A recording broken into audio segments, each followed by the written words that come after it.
الحمد لله نحمده ونستعينه ونستغفره ونؤمن به ونتوكل عليه ونعوذ بالله من شرور أنفسنا ومن سيئات أعمالنا من يهد الله فلا مضل له ومن يضلل فلا هادي له ونشهد أن لا إله إلا الله وحده لا شريك له ونشهد أن سيدنا ومولانا محمدًا عبده ورسوله صلى الله تعالى عليه وعلى آله وأصحابه وبارك وسلم تسليماً كثيراً أما بعد فأعوذ بالله من الشيطان الرجيم بسم الله الرحمن الرحيم قل هل يستوي الذين يعلمون والذين لا يعلمون إنما يتذكر أولو الألباب وقال النبي صلى الله عليه وسلم طلب العلم فريضة على كل مسلم أو كما قال عليه الصلاة والسلام. معزز سامعین کرام، بزرگوں اور دوستوں، دنیا کے اندر نئے زمانے میں مختلف دن منائے جاتے ہیں.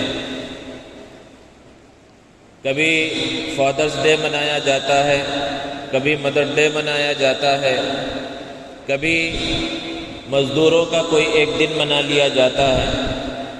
غرض یہ کہ الگ الگ دن منائے جاتے ہیں. فادرز ڈے منایا جاتا ہے تو اس دن لوگ اپنے والد سے محبت کا اظہار الگ الگ انداز میں کرتے ہیں. مدرس ڈے منایا جاتا ہے تو اپنی ماؤں سے محبت کا اظہار لوگ موجودہ زمانے میں سوشل میڈیا پر الگ الگ انداز میں کرتے ہیں.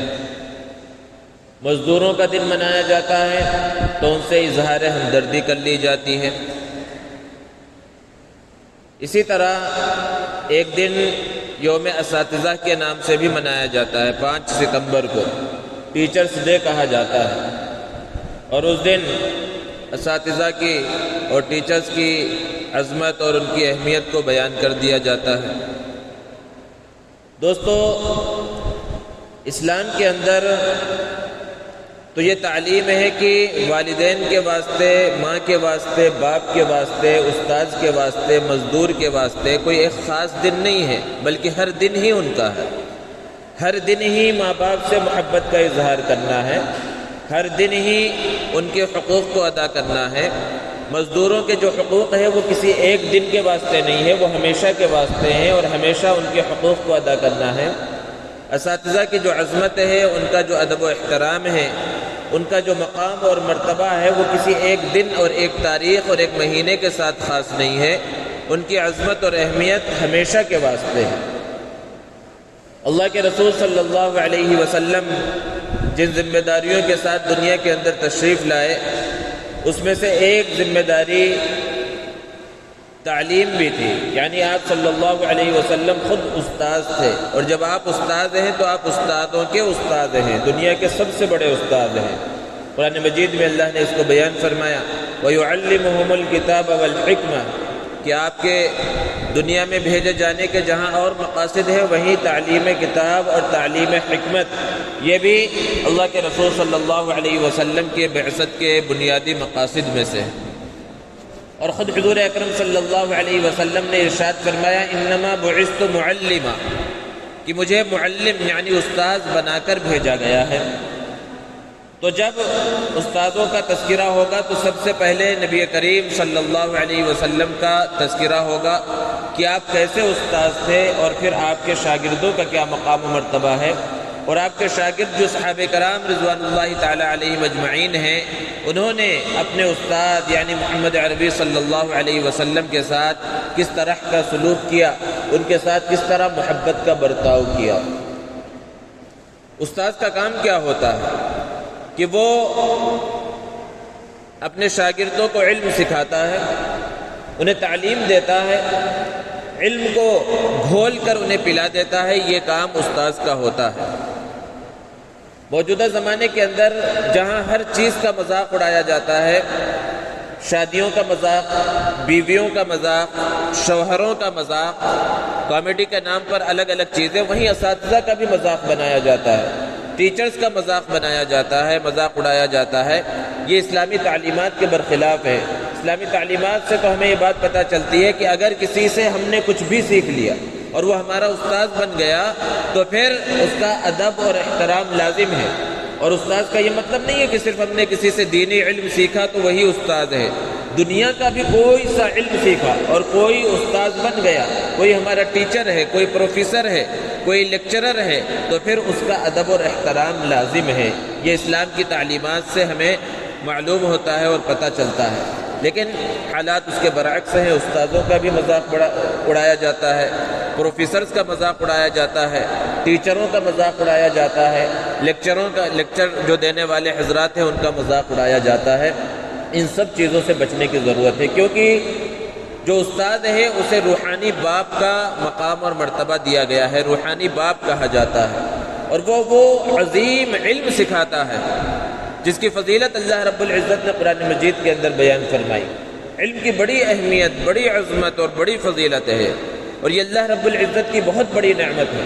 اسی لیے کہا جاتا ہے کہ جس آدمی کے اندر علم نہیں وہ آدمی نہیں، جانور ہے، اور جس گھر کے اندر کوئی پڑھا لکھا نہیں وہ گھر نہیں، وہ جانوروں کا اڈا ہے، اور جس ملک کے اندر علم کا ماحول نہیں وہ ملک نہیں، حیوانات کا جنگل ہے۔ علم ایک ایسا سدا بہار پھول ہے جو کبھی مرجھاتا نہیں۔ علم ایک ایسا تناور درخت ہے جس کے اوپر کبھی خزاں نہیں آتی۔ علم ایسا مخلص اور وفادار دوست اور ساتھی ہے جو کبھی بے وفائی نہیں کرتا۔ یہی وجہ ہے کہ اسلام نے حصول علم پر بہت زیادہ زور دیا ہے۔ آپ خود غور کریں کہ زمانے جاہلیت چل رہا ہے، تقریباً 600 سال ہو چکے ہیں، اللہ کا پیغام وحی کی شکل میں کسی کے اوپر نازل نہیں ہوا۔ ہر طرف افراتفری کا ماحول ہے، کفر و شرک کا ماحول ہے۔ ایسے ماحول میں اللہ کا پیغام آتا ہے تو وہ جو پہلا پیغام تقریباً 600 سال کے بعد اس روئے زمین پر اللہ رب العزت کی طرف سے آ رہا ہے، وہ پیغام علم سے متعلق ہے، پڑھنے پڑھانے اور سیکھنے سکھانے سے متعلق ہے۔ حالانکہ اس زمانے کے حالات کے اعتبار سے کفر کی مذمت کا حکم ہو سکتا تھا، شرک کی مذمت کا حکم ہو سکتا تھا، توحید کی اہمیت کا حکم ہو سکتا تھا، رسالت کی اہمیت کا حکم ہو سکتا تھا، اعبد اللہ، اذکر اللہ، اشکر اللہ کا حکم ہو سکتا تھا۔ لیکن جو قرآن پڑھتے ہیں وہ جانتے ہیں کہ تقریباً 600 سال کے بعد جب اللہ نے انسانیت کو پکارا اور انسانوں کو مخاطب کیا اور اللہ کا پیغام 600 سال کے بعد نازل ہوا اس زمانے جاہلیت کے اندر، تو پہلا حکم پڑھنے پڑھانے، لکھنے لکھانے، سیکھنے سکھانے سے متعلق ہے۔ اور حضرت جبرائیل علیہ السلام ہمارے اور آپ کے آقا محمد عربی صلی اللہ علیہ وسلم کے پاس تشریف لاتے اور کہتے ہیں اقرأ بسم ربک الذی خلق، پڑھیے اس پروردگار کے نام سے جو خالق ہے۔ اس سے علم کی اہمیت اور عظمت کا پتہ چلتا ہے۔ اللہ رب العزت نے اس کائنات کے اندر جو سب سے پہلی چیز پیدا فرمائی وہ قلم ہے۔ اور قلم کیا ہے؟ علم کو سیکھنے کا ایک ذریعہ ہے، ایک آلہ ہے۔ اور جب قلم کو پیدا فرمایا تو کہا لکھ ڈال، اسے حکم دیا۔ قلم نے پوچھا پروردگار کیا لکھوں؟ اللہ کی طرف سے حکم آیا کہ شروع سے لے کر آخر تک کی تقدیروں کو لکھ ڈال، جو کچھ ہونے والا ہے اس کو لکھ ڈال۔ اس سے بھی علم کی اہمیت اور عظمت کا پتہ چلتا ہے۔ انسانوں کے مقابلے میں فرشتوں کی جو عظمت اور ان کا جو مقام و مرتبہ ہے، ہر انسان، ہر مسلمان جانتا ہے کہ فرشتے معصوم ہونے کے باوجود، ان سے کوئی گناہ صادر نہیں ہوتا، ان سب کے باوجود ان کو وہ مقام، وہ مرتبہ نہیں دیا گیا جو مقام و مرتبہ انسانوں کو دیا گیا ہے، فرشتوں سے بڑھ کر مقام و مرتبہ۔ اسی لیے انسان مسجود ملائکہ ہے کہ حضرت آدم علیہ السلام کے سامنے فرشتوں نے سجدہ کیا، اور فرشتوں کے اوپر بڑا مقام و مرتبہ اللہ رب العزت نے انسانوں کو کیوں دیا؟ وہ علم ہے، بنیاد۔ اللہ رب العزت نے قرآن مجید کے اندر بیان فرمایا وَعَلَّمَ آدم الْأَسْمَاءَ کہ حضرت آدم علیہ السلام کو چیزوں کے نام اور ان کی خصوصیت اللہ رب العزت نے سکھلائی، اور وہ چیز فرشتوں کو معلوم نہیں تھی۔ تو علم کی بنیاد پر اللہ رب العزت نے انسانوں کو مقام و مرتبہ عطا فرمایا۔ اللہ کا خوف، اللہ کی خشیت یہ بنیادی چیز ہے۔ لیکن قرآن مجید میں اللہ رب العزت نے بیان فرمایا کہ اللہ کا حقیقی خوف اور حقیقی ڈر انہی دلوں کے اندر پیدا ہو سکتا ہے جو دل علم کے نور سے منور ہوں۔ اللہ رب العزت نے فرمایا انما یخشی اللہ من عبادہ العلماء، کہ اللہ سے وہی لوگ ڈرتے ہیں جو اہل علم ہیں۔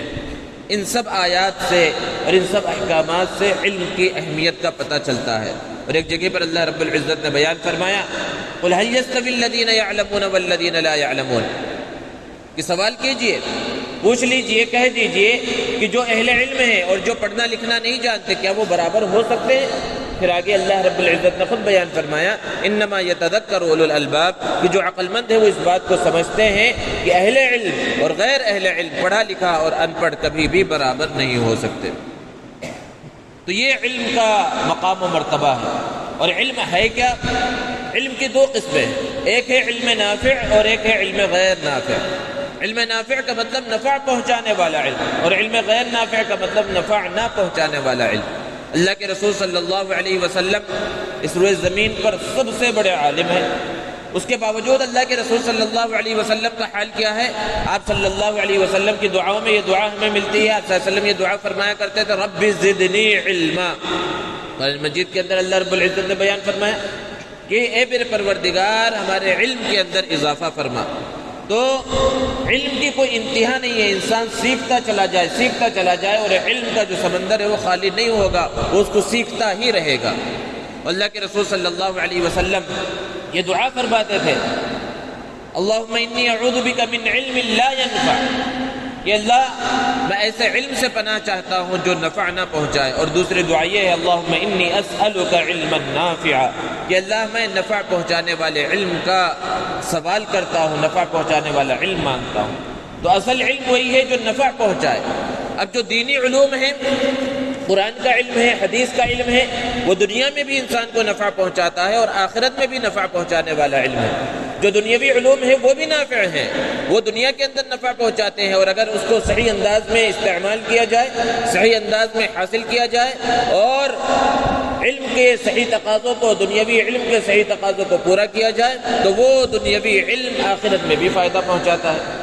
دنیا کے ضروریات دنیاوی علم سے پورے ہوتے ہیں۔ ایک غلط فہمی لوگوں کے ذہنوں میں بٹھا دی گئی ہے کہ اسلام دنیاوی علوم کا مخالف ہے، اور علماء، خطبہ، ائمہ جب بھی علم کی اہمیت اور عظمت بیان کرتے ہیں تو وہ اس سے صرف اور صرف دنیاوی علوم کی اہمیت اور عظمت کو جو ہے دور چھوڑ کر صرف دینی علوم کی عظمت اور اہمیت کو بیان کرتے ہیں، حالانکہ ایسا نہیں ہے۔ جہاں دینی علوم کی اہمیت اور عظمت ہے اور اس کو ضرور حاصل کرنا چاہیے، اسی طرح دنیاوی علوم کی اہمیت اور عظمت بھی ہے، اس کو بھی حاصل کرنا چاہیے۔ لیکن آج ہمارا حال کیا ہے کہ جگہ جگہ پر، اور وہ اس قوم میں ہونے کے باوجود جس قوم کو پہلا حکم ہی علم کا دیا گیا، پڑھنے پڑھانے کا دیا گیا، مسلمان علم کے میدان میں بالکل پیچھے چلے جا رہے ہیں۔ دینی علوم میں تو پیچھے ہی ہیں، دنیاوی علوم کے اندر دیکھیے کہ مسلمانوں کا حال کیا ہے، کہ جو سروے ہے، جو رپورٹ ہے، اس سے پتہ چلتا ہے کہ جو مسلمان قوم ہے وہ تعلیم کے میدان میں سب سے پیچھے ہے۔ اور جب تعلیم کے میدان میں پیچھے ہیں تو پھر ہر شعبے کے اندر وہ پیچھے چلے جاتے ہیں۔ جو سرکاری شعبے ہیں وہاں پر ان کی نوکریاں نہیں ہوتی، جو ذمہ داریاں، بڑی ذمہ داریاں ملنی چاہیے مسلمانوں کو، وہ ذمہ داریاں نہیں ہیں، اور وہاں پر جو ہے غیر قابض ہیں اور وہاں جیسے چاہے وہ فیصلے کر رہے ہیں۔ اور اس کی بنیادی وجہ کیا ہے؟ علم کے اندر ہمارے نوجوانوں کا پیچھے رہنا۔ تو دنیاوی علوم منع نہیں ہے، ہاں خرابی اس وقت پیدا ہوتی ہے جب دنیاوی علوم کو ہی اصل مقصد سمجھ لیا جاتا ہے اور دینی علوم سے انسان بالکل غافل ہو جاتا ہے۔ اللہ کے رسول صلی اللہ علیہ وسلم نے ارشاد فرمایا طلب العلم فریضۃ علی کل مسلم، کہ علم دین کا حاصل کرنا ہر مسلمان پر فرض ہے۔ اس سے یہ مراد نہیں ہے کہ ہر شخص کا حافظ بننا فرض ہے، ہر شخص کا عالم بننا فرض ہے، ہر شخص کا مدرسے کے اندر داخلہ لے کر تعلیم حاصل کرنا فرض ہے، یہ مطلب نہیں ہے، بلکہ اس کا یہ مطلب ہے کہ دین کی بنیادی ضرورتوں سے واقف ہونا یہ ہر مسلمان کی ذمہ داری ہے۔ ایک آدمی تاجر ہے تو تجارت کے بارے میں اس کو علم ہونا کہ اسلام کس تجارت کا حکم دیتا ہے اور کس تجارت سے منع کرتا ہے، اور تجارت کس انداز میں کی جائے تو اس کے اندر خرابیاں اور حرام چیزیں اور مشتبہ چیزیں داخل ہو جاتی ہیں، ان چیزوں کا حاصل کرنا ضروری ہے۔ دین کی بنیادی ضروریات یعنی نماز، روزہ، زکوٰۃ، حج کے بارے میں اسے معلوم ہونا ضروری ہے۔ آج مشاہدہ کرے اور غور کرے کہ مسلمانوں کا ایک بہت بڑا طبقہ وہ ہے کہ دین کی بنیادی ضرورتوں سے ہی نا واقف ہے۔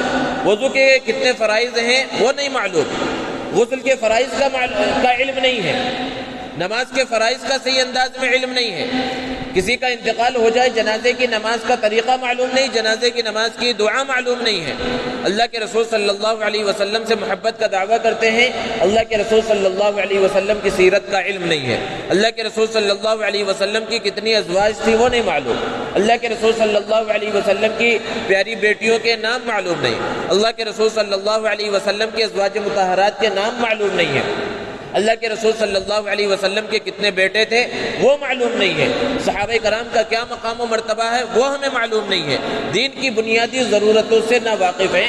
اس کو اللہ کے رسول صلی اللہ علیہ وسلم نے بیان فرمایا کہ طلب العلم فریضۃ علی کل مسلم، یہ صرف ایک عالم کی اور ایک حافظ کی اور ایک مدرسے میں پڑھنے والی کی ذمہ داری نہیں، یہ ہر مسلمان کی ہر فرد کی ذمہ داری ہے کہ وہ دین کی بنیادی ضرورتوں سے واقف ہو، اور اس کے لیے جو طریقہ ہو سکتا ہے اس طریقوں کی اختیار کیا جائے۔ اس کے لیے مدرسے کے اندر داخلہ لینا ضروری نہیں ہے۔ یہ جو مدارس دنیا کے اندر پھیلے ہوئے ہیں اور آپ ہندوستان کے اندر دیکھتے ہیں گلی کوچے کے اندر اور ہر جگہ کے اوپر مدارس کا جال پھیلا ہوا ہے، یہ دراصل شاخیں ہیں اس دار ارقم کی اور مدرسے صفا کی۔ اللہ کے رسول صلی اللہ علیہ وسلم نے جب دین کا پیغام مکہ المکرمہ کے اندر دینا شروع کیا، ابتدا میں چھپ کر لوگوں کو پیغام پہنچایا، لوگ دشمن بنتے چلے گئے، تو وہ دار ارقم حضرت ارقم کا گھر تھا، وہ پہلا مکتب ہے اور پہلا مدرسہ ہے، وہاں 40، 45 اور 50 کی تعداد میں لوگ جمع ہوتے اور اللہ کے رسول صلی اللہ علیہ وسلم سے علم حاصل کرتے تھے۔ وہ اللہ کے رسول صلی اللہ علیہ وسلم معلم ہوتے، اللہ کے رسول صلی اللہ علیہ وسلم استاد ہوتے اور صحابہ وہاں پر شاگرد ہوتے۔ اور پھر جب اللہ کے رسول صلی اللہ علیہ وسلم مکہ سے ہجرت کر کے مدینہ المنورہ تشریف لے گئے تو سب سے پہلا مدرسہ اسلامی تاریخ کا وہ وجود میں آیا جسے مدرسہ صفا کہا جاتا ہے۔ اور وہ مدرسہ صفا تھا کیا؟ کوئی باقاعدہ عمارت نہیں تھی بلکہ صرف ایک چبوترا تھا، اس چبوترے کے اوپر لوگ جمع ہوتے اور وہاں پر اللہ کے رسول صلی اللہ علیہ وسلم سے علم حاصل کیا کرتے تھے۔ دوستو، جب بھی کوئی مدرسہ قائم ہوتا ہے تو مدرسے کا ایک نظام ہوتا ہے، نظام کے بغیر مدرسہ چل نہیں سکتا، کوئی بھی ادارہ، کوئی بھی اسکول، کوئی بھی کالج کبھی بھی نظام کے بغیر نہیں چل سکتا۔ اللہ کے رسول صلی اللہ علیہ وسلم نے وہ پہلا مدرسہ صفا جو قائم کیا، اس کا نظام کیا تھا؟ اور نظام کے اندر سب سے بنیادی چیز ہوتی ہے اوقات کہ مدرسوں کے اوقات ہوتے ہیں کہ صبح 8 بجے سے 8:30 سے 9 بجے سے اتنے بجے تک، پھر اتنے بجے سے اتنے بجے تک، یہ اسکولوں کے اور مدرسوں کے اوقات ہوتے ہیں۔ اور وہ پہلا مدرسہ جس کے معلم اللہ کے رسول صلی اللہ علیہ وسلم ہے، جس کے استاد اللہ کے رسول صلی اللہ علیہ وسلم ہے، اس مدرسے کے اوقات کیا ہے؟ اس مدرسے کے اوقات 24 گھنٹے مدرسے کا وقت ہے۔ کہ اللہ کے رسول صلی اللہ علیہ وسلم جب تشریف لے کر آ جائیں اور جب لوگ موجود ہوں وہ مدرسہ لگ جاتا تھا اور تعلیم اور تعلم کا سلسلہ شروع ہو جاتا تھا۔ ایک مرتبہ رات کے آخری حصے میں اللہ کے رسول صلی اللہ علیہ وسلم تشریف لائے تو دیکھا مسجد کے اندر حضرت ابوبکر صدیق رضی اللہ تعالی عنہ بھی موجود ہیں، حضرت عمر رضی اللہ تعالی عنہ بھی موجود ہیں۔ حضرت ابوبکر صدیق رضی اللہ تعالی عنہ بہت آہستہ آواز میں قرآن مجید کی تلاوت کر رہے ہیں، اور حضرت عمر رضی اللہ تعالی عنہ بہت تیز سے قرآن مجید کی تلاوت کر رہے ہیں۔ جب وہ فارغ ہو گئے اللہ کے رسول صلی اللہ علیہ وسلم نے حضرت ابوبکر صدیق رضی اللہ تعالی عنہ سے پوچھا کہ آپ اتنی آہستہ آواز میں کیوں تلاوت کر رہے تھے؟ تو انہوں نے اپنے مزاج کے مطابق جواب دیا کہ میں جسے سنا رہا تھا وہ آہستہ آواز کو بھی سنتا ہے، اس لیے میں آہستہ تلاوت کر رہا تھا۔ حضرت عمر رضی اللہ تعالی عنہ سے پوچھا آپ اتنی بلند آواز سے کیوں تلاوت کر رہے تھے؟ انہوں نے اپنے مزاج کے مطابق جواب دیا کہ میں بلند آواز کے ذریعے شیطان کو بھگا رہا تھا اور سوئے ہوئوں کو جگا رہا تھا، تیز سے پڑھ رہا تھا تاکہ جو لوگ سوئے ہوئے ہیں وہ بھی جگ جائیں، وہ بھی اللہ کی عبادت کے اندر مشغول ہو جائیں۔ اسی وقت مدرسہ لگ گیا۔ اللہ کے رسول صلی اللہ علیہ وسلم نے تعلیم دی۔ حضرت ابوبکر صدیق رضی اللہ تعالی عنہ سے کہا کہ آپ اپنی آواز کو تھوڑا سا بلند کر لیں، اور حضرت عمر رضی اللہ تعالی عنہ سے کہا آپ اپنی آواز کو تھوڑا سا پست کر لیں۔ اسی مدرسے کے وہ مدرسے صفا جس کے طلباء کی تعداد 70-75 کے درمیان ہوتی تھی، ایک شاگرد ہے حضرت ابی ابن کعب رضی اللہ تعالی عنہ۔ صحابہ کرام میں قرآن بہت اچھا پڑھتے تھے، انہیں اس امت کا قاری کہا جاتا ہے، قاری قرآن۔ ایک مرتبہ اللہ کے رسول صلی اللہ علیہ وسلم نے حضرت ابی ابن کعب رضی اللہ تعالی عنہ سے کہا کہ ذرا سورہ بینہ کی تلاوت کر کے سناؤ۔ تو حضرت ابی بن کعب رضی اللہ تعالیٰ عنہ نے بڑے تعجب سے کہا کہ قرآن تو آپ پر نازل ہوتا ہے اور آپ مجھ سے قرآن مجید سننا چاہتے ہیں؟ تو حضور اکرم صلی اللہ علیہ وسلم نے کہا کہ اللہ نے مجھے حکم دیا ہے کہ ابی بن کعب سے قرآن مجید کی تلاوت کو سنو۔ تو بڑے خوش ہو گئے اور تعجب کے اندر پڑ گئے، حیرت میں پڑ گئے اور تعجب سے سوال کیا، اللہ سمانی، کیا اللہ نے میرا نام لے کر کہا ہے؟ اللہ کے رسول صلی اللہ علیہ وسلم نے اس مدرسے کے ایک طالب علم کی عظمت کو بیان کیا اور فرمایا نعم اللہ سماکا، ہاں اللہ نے تمہارا نام لیا۔ اتنا بڑا مقام اور مرتبہ اس مدرسے کے ایک شاگرد کو ملا۔ اسی مدرسے کے ایک طالب علم ہے حضرت ابو ہریرہ رضی اللہ تعالی عنہ، وہ اس مدرسے کے حالات کو بیان کرتے ہیں۔ مدرسہ جب قائم ہوتا ہے تو مدرسے کی، اگر مدرسے کے اندر طلبہ رہ رہے ہوں اور مدرسے کے اندر ہاسٹل ہو تو بنیادی چیز اور ریڑھ کی ہڈی وہ مدرسے کا مطبخ ہے، کہ اگر مطبخ نہ ہو، کھانے پینے کا نظام نہ ہو تو مدرسہ چل نہیں سکتا۔ اس کے بغیر بچے کھائیں گے کیسے اور طاقت کیسے حاصل کریں گے اور پڑھیں گے کیسے اور عبادات میں اور اپنی تعلیم کے اندر مشغول کیسے ہوں گے؟ لیکن وہ اسلام کا پہلا مدرسہ، مدرسہ صفا، اس کا باقاعدہ کوئی مطبخ کا نظام نہیں تھا، بس اسی چبوترے پر کوئی کچھ لے کر آ جاتا، وہ طلبہ کھا لیتے۔ حضرت ابو ہریرہ رضی اللہ تعالیٰ عنہ بیان کرتے ہیں کہ ایک مرتبہ مجھے سخت بھوک لگی ہوئی تھی۔ حضرت ابو بکر صدیق رضی اللہ تعالیٰ عنہ وہاں سے گزرے، میں زمین پر پڑا ہوا تھا اور انہوں نے مجھے دیکھا اور مجھے کھانے کے لیے نہیں بلایا۔ میں سمجھ گیا کہ ان کے پاس بھی کچھ نہیں ہے، اسی لیے انہوں نے مجھے کھانے کی دعوت نہیں دی۔ پھر حضرت عمر رضی اللہ تعالیٰ عنہ گزرے اور انہوں نے بھی مجھے بھوک کی حالت میں دیکھا اور مجھے کھانے کی دعوت نہیں دی۔ پھر اس کے بعد اللہ کے رسول صلی اللہ علیہ وسلم تشریف لائے۔ آپ صلی اللہ علیہ وسلم نے پوچھا، اپنے شاگرد کا حال پوچھا کہ ابو ہریرہ کیا حال ہے؟ انہوں نے جواب دیا کہ بھوک کی شدت ہے جس کی وجہ سے میں یہاں پر گر گیا ہوں۔ اللہ کے رسول صلی اللہ علیہ وسلم نے انہیں اٹھایا اور اپنے ساتھ لیا اور اپنے گھر تشریف لے گئے اور گھر میں اندر سوال کیا کہ کچھ کھانے کے واسطے ہیں؟ اندر سے جواب دیا گیا کہ ایک پیالہ دودھ کا موجود ہے۔ اللہ کے رسول صلی اللہ علیہ وسلم نے اس کو منگایا۔ حضرت ابو ہریرہ خود بیان کرتے ہیں کہ جیسے ہی میں نے دودھ کے پیالے کے بارے میں سنا، میرے دل کے اندر خوشی پیدا ہوئی کہ یہ دودھ کا پیالہ مجھے ملے گا اور میں سیراب ہو جاؤں گا اور میری بھوک مٹ جائے گی۔ لیکن جیسے ہی دودھ کا پیالہ آیا، اللہ کے رسول صلی اللہ علیہ وسلم نے کہا ابو ہریرہ جاؤ، اور آج کی زبان میں کہا جائے تو اس انداز میں کہا مدرسے کے دوسرے طلبہ کو بھی بلا کر لاؤ، پورے بچوں کو بلا کر لے کر آؤ۔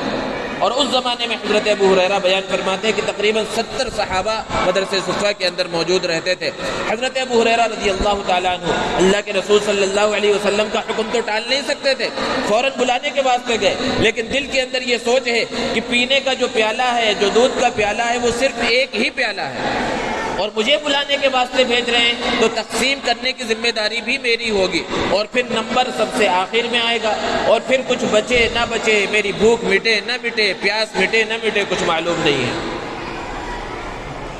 حضرت ابو ہریرہ رضی اللہ تعالیٰ عنہ گئے اور ان 70 صحابہ کو بلا کر لائے۔ وہ 70 صحابہ اللہ کے رسول صلی اللہ علیہ وسلم کے گھر پر تشریف لائے۔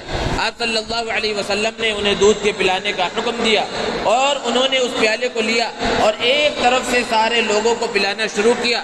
70 کے 70 صحابہ نے سیراب ہو کر دودھ کو پیا اور اس کے بعد بھی وہ دودھ پیالے کے اندر باقی رہا۔ یہ اللہ کے رسول صلی اللہ علیہ وسلم کا عظیم معجزہ تھا۔ اس کے بعد جب سب کے سب نے پی لیا تو حضرت ابو ہریرہ رضی اللہ تعالی عنہ سے اللہ کے رسول صلی اللہ علیہ وسلم نے فرمایا کہ اب تم پیو۔ اب انہوں نے پینا شروع کیا، اپنے استاد، اپنے معلم، اپنے مربی، اپنے نبی کے حکم پر۔ حضرت ابو ہریرہ رضی اللہ تعالیٰ عنہ نے خوب پیا۔ آپ صلی اللہ علیہ وسلم نے فرمایا اور پیو، انہوں نے اور پیا۔ پھر آپ صلی اللہ علیہ وسلم نے تیسری مرتبہ کہا اور پیو، تو حضرت ابو ہریرہ رضی اللہ تعالیٰ عنہ نے فرمایا شبعت یا رسول اللہ، اے اللہ کے رسول میں بالکل سیراب ہو گیا۔ اس کے بعد اللہ کے رسول صلی اللہ علیہ وسلم نے نوش فرمایا۔ تو یہ اس مدرسے کے استاذ کا حال ہے اور اس مدرسے کے شاگردوں کا حال ہے جو اسلام کا سب سے پہلا مدرسہ ہے۔ اور پھر جب مدرسہ قائم ہو جاتا ہے تو مدرسے کے اندر تعلیم شروع ہو جاتی ہے، تو پھر ایک نظام امتحان کا بھی ہوتا ہے کہ مدرسے کے اندر امتحان لازمی ہے کہ تعلیم کس انداز میں ہوئی، کیسی پڑھائی ہوئی، کس طرح پڑھایا گیا اور کس طرح پڑھا گیا، اس نظام کو جانچنے کے واسطے امتحان ہوتا ہے۔ اور عام طور پر ممتحنین باہر سے آتے ہیں اور امتحان لیتے ہیں مدرسوں کے اندر، یہاں پر بھی وہ پہلا مدرسہ اسلام کا جس کے معلم اللہ کے رسول صلی اللہ علیہ وسلم ہیں، ان طلباء کا وہاں پر امتحان ہو رہا ہے، اور امتحان لینے والے کون ہیں؟ خود پروردگار عالم ہیں۔ قرآن مجید میں اللہ رب العزت نے بیان فرمایا اولئک الذین امتحن اللہ قلوبہم للتقوی، کہ اللہ رب العزت نے ان لوگوں کا امتحان لیا، ان کے تقوی کا امتحان لیا، اور پھر جب امتحان لیا جاتا ہے تو پھر نتیجہ آتا ہے، اور نتیجہ اچھا ہو تو اچھے طلباء کو انعام سے سرفراز کیا جاتا ہے، اور پھر ان طلباء کا نتیجہ کیا آیا؟ ان کو کس انعام سے سرفراز کیا گیا؟ اللہ رب العزت نے دوسری جگہ پر بیان فرمایا رضی اللہ عنہم ورضوا عنہ، کہ اللہ ان سے راضی ہو گیا اور وہ اللہ سے راضی ہو گئے۔ تو خلاصہ یہ ہے کہ جیسے کہ ٹیچرز ڈے اور یوم اساتذہ منایا جاتا ہے، تو پھر دنیا کے جو سب سے بڑے استاد ہیں وہ محمد عربی صلی اللہ علیہ وسلم ہیں، اور دنیا کے جو سب سے بڑے شاگرد ہیں وہ صحابہ کرام رضوان اللہ تعالی علیہ مجمعین ہیں۔ ان کی زندگی سے سبق حاصل کرنے کی ضرورت ہے کہ کس طرح اللہ کے رسول صلی اللہ علیہ وسلم نے اپنے طلباء کا خیال رکھا، اور کس طرح ان طلباء نے اپنے معلم، اپنے استاد حضور اکرم صلی اللہ علیہ وسلم کا خیال رکھا اور ان کے ساتھ برتاؤ کیا۔ حضرت امام شافعی رحمۃ اللہ علیہ حضرت امام مالک رحمۃ اللہ علیہ کے شاگرد ہیں۔ حضرت امام شافعی رحمۃ اللہ علیہ بیان فرماتے ہیں کہ حضرت امام مالک رحمۃ اللہ علیہ کا درس مسجد نبوی کے اندر ہوتا تھا، اور بہت بڑا مجمع ہوتا، اور کتابیں سامنے رکھی ہوتی۔ ہمارے دلوں کے اندر حضرت امام مالک رحمۃ اللہ علیہ کا اتنا ادب اور احترام ہوتا کہ استاد کے ادب و احترام کا خیال رکھتے ہوئے ہم جب کتاب کے اوراق کو پلٹتے تو اتنا آہستہ سے پلٹتے کہ کہیں اس کی آواز سے استاد کو تکلیف نہ ہو۔ یہ ایک استاد کا مقام اور مرتبہ ہے جس کو بیان کیا گیا، اور اس کو دراصل بیان کیا اللہ کے رسول صلی اللہ علیہ وسلم نے، اور وہ صحابہ کرام رضوان اللہ تعالی علیہ مجمعین نے کر کے دکھلایا تھا۔ آج حالات بدل گئے، وہ اساتذہ کا ادب و احترام صرف سمجھا جاتا ہے کہ وہ ٹیچرز ڈے آ جائے اور وہ یوم اساتذہ آ جائے تو اس دن اساتذہ کے شان میں کچھ نظمیں پڑھ لی جائے، ان کی عظمت بیان کر دی جائے، ان کی اہمیت کو بیان کر دیا جائے، ان کے نام پر ترانہ پڑھ دیا جائے، ان کو جو ہے کچھ اچھے میسج بھیج دیے جائیں۔ اس کو سمجھا جاتا ہے استاذ کی عظمت، لیکن اصل استاذ کی عظمت کیا ہے کہ ماں باپ سے بھی بڑا مقام و مرتبہ اس اعتبار سے ہے کہ وہ روحانی باپ کہلاتا ہے، اور وہ انسان کی اور ایک بچے کی صحیح انداز میں تربیت کرتا ہے اور اسے پڑھاتا ہے، اسے دینی اور دنیاوی علوم سکھلاتا ہے، تو اس کا ادب و احترام بہت زیادہ ہونا چاہیے۔ لیکن حالات بدل گئے، اساتذہ کا مذاق بنایا جاتا ہے جیسا کہ ابھی کہا گیا۔ تو اس لیے ضرورت اس بات کی ہے کہ علم کی اہمیت کو سمجھا جائے، استاذ کی اہمیت کو سمجھا جائے، اور جو پڑھنے والے ہیں ان کے مقام اور مرتبے کو بھی سمجھا جائے۔ یہ پوری دنیا کے اندر اور خاص طور پر ہندوستان کے اندر جو مدارس اسلامیہ پھیلے ہوئے ہیں، یہ اسی مدرسے صفا اور وہ دار ارقم جو مکتب تھا اس کی شاخیں ہیں، اور یہ جو مدرسے چلتے ہیں یہ کون چلا رہا ہے؟ یہ سب چلانے والے یہی عام مسلمان ہیں، یہی مسلمان چلانے والے ہیں، اور انہی کے چندوں سے اور انہی کے خیر خواہی سے اور انہی کے پیسوں سے یہ مدرسے چلتے ہیں۔ ہر مسلمان کی ذمہ داری ہے کہ وہ ان مدرسوں کی عظمت اور اہمیت کو سمجھے اور ان کے ساتھ خیر خواہی کا سلوک کرے۔ لیکن حالات کچھ بدل گئے، اور اس انداز میں بدلے کہ بہت سے لوگ ایسے ہیں، ایک مسلمانوں کا ایک بہت بڑا طبقہ ایسا ہے کہ وہ کوئی موقع جانے نہیں دیتا جب مدارس کو، مساجد کو، اہل مدارس کو، اہل مساجد کو ان کی کردار کشی کا کوئی موقع مل جائے، ان کی عزت اچھالنے کا کوئی موقع مل جائے، یا بغیر کسی موقع کے جس طرح چاہے اس طرح ان کی عزت کو اچھالا جاتا ہے اور ان کی برائیاں بیان کی جاتی ہے، مدرسوں کے خلاف لکھا اور بولا جاتا ہے۔ حالانکہ یہی مدرسے ہیں جہاں سے قال اللہ اور قال الرسول کی صدائیں گونجتی ہیں، اور معصوم بچے اور چھوٹے چھوٹے بچے قرآن مجید کو اپنے سینوں کے اندر محفوظ کرتے ہیں، اور وہ قال اللہ اور قال الرسول کی صدائیں ہر جگہ پر گونجنے لگتی ہیں۔ تو یہ ہم سب کی ذمہ داری ہے، ہر فرد کی ذمہ داری ہے۔ بعض علماء نے لکھا ہے کہ مولویوں کا جو طبقہ ہے، علماء کا طبقہ، یہ دراصل ملامتی طبقہ ہے، اور اس کی تفصیل کو بیان کیا۔ ملامتی طبقے کا مطلب کیا ہے؟ یہ کچھ بھی کریں، کسی بھی انداز میں زندگی گزاریں، لوگوں کے اعتراض ختم نہیں ہوتے۔ اگر کوئی عالم ایسا ہے، کوئی استاد ایسا ہے، کوئی امام ایسا ہے کہ وہ اپنے مدرسے کے اندر موجود ہے، اپنی مسجد سے لگا ہوا ہے، باہر کی دنیا کو زیادہ نہیں جانتا، باہر کی دنیا میں زیادہ نہیں نکلتا، لوگوں سے زیادہ ملاقات وغیرہ نہیں کرتا دنیا کے سلسلے میں، اپنے کام سے کام رکھ رہا ہے، ہے مسجد سے مدرسہ، مدرسے سے مسجد، تو اس کے بارے میں لوگوں کا اعتراض یہ ہے کہ اس کو تو مسجد کی گنبد کی پڑی ہوئی ہے، اس کو دنیا کی اور دنیا کے بارے میں کچھ فکر نہیں ہے، دنیا دیکھو چاند پر پہنچ گئی اور یہ مسجد کی چٹائیوں میں اور مدرسے کی بوریوں کے اوپر بیٹھے ہوئے ہیں۔ ایک صاحب نے کسی کے سامنے چند طلبہ بیٹھے ہوئے تھے اور اسی طرح کا اعتراض کیا کہ بھائی دنیا تو چاند پر بیٹھ گئی اور تم یہاں بیٹھ کر کتابیں پلٹ رہے ہو اور ابھی جو ہے اسی چیز کے اندر لگے ہوئے ہو۔ تو وہاں پر بہت اچھا جواب دیا کہ ایک طبقہ وہ ہے جو دنیا کے اعتبار سے انہوں نے بہت ترقی کی، اور اتنی ترقی کی کہا گیا کہ چاند تک بھی پہنچ گئے، پہنچے نہ پہنچے وہ تو اللہ جانتا ہے، لیکن کہا جاتا ہے کہ دنیا میں اتنی ترقی کی وہ چاند پر پہنچ گئے۔ تو بہرحال دنیا کے اعتبار سے ترقی یہ بھی اچھی چیز ہے۔